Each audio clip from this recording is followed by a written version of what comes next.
ఉల్లిపాయలు పచ్చిమిరపకాయలు నూనెలో కొంచెం బ్రౌన్ కలర్ వచ్చేటట్టు వేపుకోవాలి.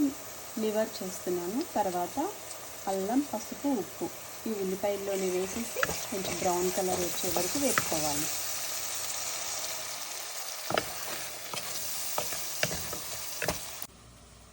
చూడండి, ఈ సోయ కూర వేసి ఈ లివర్ కర్రీ చేస్తాను. చాలా టేస్టీగా ఉంటుంది.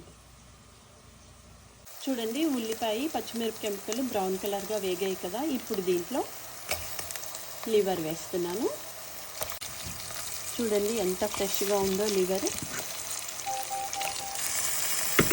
లివర్ కూడా పసుపు, ఉప్పు వేసి శుభ్రంగా కడిగేసుకోవాలి. ఇప్పుడు ఇదంతా మళ్ళీ ఒక 10 నిమిషాలు చిన్న మంటలో ఇట్లానే మగ్గనివ్వాలి. చూడండి, ఒక 5-10 నిమిషాలు ఇలానే మగ్గాలి. ఒకసారి మూత తీసి లివర్ మగ్గిందో లేదో చూద్దాం. చూడండి, శుభ్రంగా ఎంత బాగా మగ్గిపోయిందో. ఇప్పుడు దీంట్లో నేను ఏం వేస్తానో చూపిస్తాను. చూడండి, టమాటోస్ వేస్తున్నా, కూర వేస్తున్నా. ఈ కూరతో చేస్తేనే ఈ లివర్ చాలా బాగుంటుంది. శుభ్రంగా కలిపేసుకున్నాక ఇప్పుడు మసాలా ఏం వేస్తానో కూడా మీకు చెప్తాను. చూడండి, ఇప్పుడు మళ్ళీ ఒక 5 మినిట్స్ మగ్గాలి.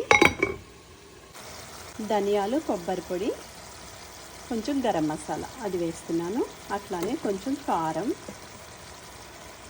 ఇది శుభ్రంగా కలుపుకొని ఒక్క 2 విజిల్స్ వస్తే చాలు. లివర్ కర్రీ రెడీ అయిపోతుంది. కొంచెం వాటర్ కూడా వేసుకోవాలి. చూడండి, ఇప్పుడు కుక్కర్ మూత పెట్టేస్తున్నాను.